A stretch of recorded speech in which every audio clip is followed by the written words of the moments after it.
Hello everybody and welcome back to the channel and welcome back to the garage. It's nearly spring and therefore it's time to start thinking about getting the bike back out the garage and onto the open road and start enjoying it again. It's been a long winter. Right, so with that I thought I'd run through some pre-flight checks that I do before getting the bike out the garage, because the last thing I want is to get it outside and it's got a flat battery or a flat tyre, and then that's it, game over before it begins. Right, without further ado, let's get into the checks. Step one for me is check the battery, make sure the battery's good and the bike turns on. You know, I'm not going to fire it up because I'm indoors, but making sure it comes to life and everything lights up. Once I know that's good, I'll then run through some of the electrical system, so the indicators left and right, hazards, the horn. I'll then check the brake lights, so press the front brake, make sure the brake light comes on, and the rear brake, make sure the light comes on. Then have a look, make sure the headlight works, including the high beam, and make sure the tail light is working as well. Once that's done, it's then time to move on. Step two for me is check the front suspension, and I'll do that by just pushing down and lifting up on the forks and working the forks up and down a couple of times. Once I know that's moving freely, I will then get down on my hands and knees and physically inspect the fork stanchions and the dust seal and the oil seal. And I simply do that by looking at it and running my finger around the dust seal to make sure there's no oil, fork oil, weeping or leaking out. I'll then check the stanchion to make sure there's no pitting or corrosion in that's going to cause damage to the fork seals. Now that that's done, and while I'm down on my hands and knees at the front wheel, I'll then just have a visual inspection of the calipers and the pads, again making sure that everything looks okay and there's no corrosion or visible signs of any issues. The next step, so step three, is to work along the bike, and I'm now checking for any leaks. And the things I'm looking for, is it leaking coolant round the radiator, is it leaking oil, or is it leaking fuel? You'll know if it's leaking fuel because you will smell it. So I'll do that by just visually inspecting where I can see and touching what I can get my hands into, and I'll also look at the floor just to make sure there is no visible signs. While I'm there, I'll just make sure that everything's tight, the gear linkage moves, the foot pegs are fine. The next step is check the chain and rear sprocket.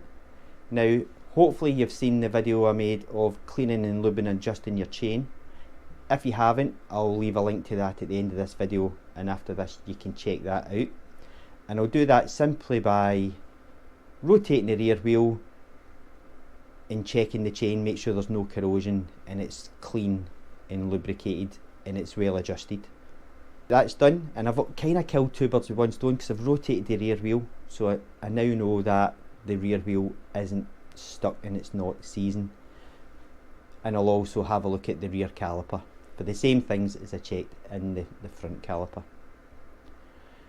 I'll then just sit on the bike and I'll work the rear suspension up and down, again just making sure that it's working fine. I'll then back down and have a look and a visual inspection of the rear shock absorber. And after that, that's pretty much everything that you can look at and check to make sure it's, you know, everything's moving as it should and it's not leaking anything. The final thing I'll check is the tyres. So the things I'm looking for there, is it up to pressure?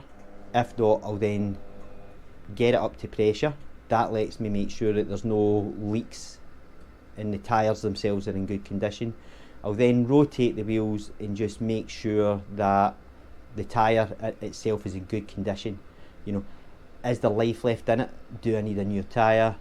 You know, is there any abnormal signs of wear or cracking? Once that's done, it's then, for me, I'll get it out the garage, rolling it backwards. I can then check the front wheel for the same things, and that also makes sure that there's nothing sticking, you know, in the front wheel or the brakes. And after that, it's time to then fire it up, and I'll just let that run up to temperature for a few minutes, let the fan kick in, and that's quite important because you want to make sure that the fan is going to kick in and there's nothing wrong with the thermostat.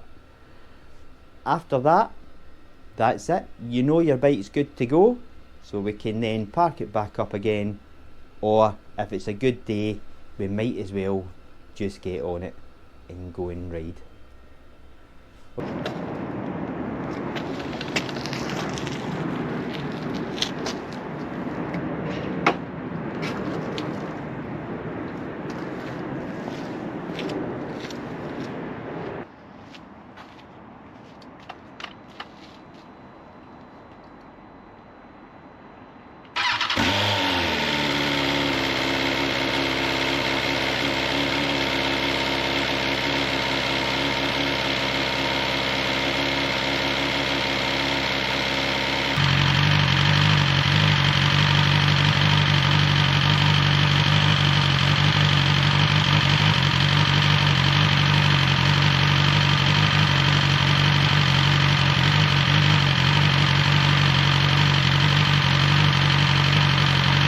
That's pretty much it. It's a fairly, I think, methodical checklist through the video to make sure that everything's good, and hopefully you find this informative, especially for any new riders out there or new bike owners out there. Hopefully you find this quite useful. Okay folks, as always, thank you very much for watching and tuning in. Don't forget to subscribe, like the video, and if you know somebody that could benefit from it, give it a share. Alright folks, as always, take care, be safe, and I will see you soon. Bye for now.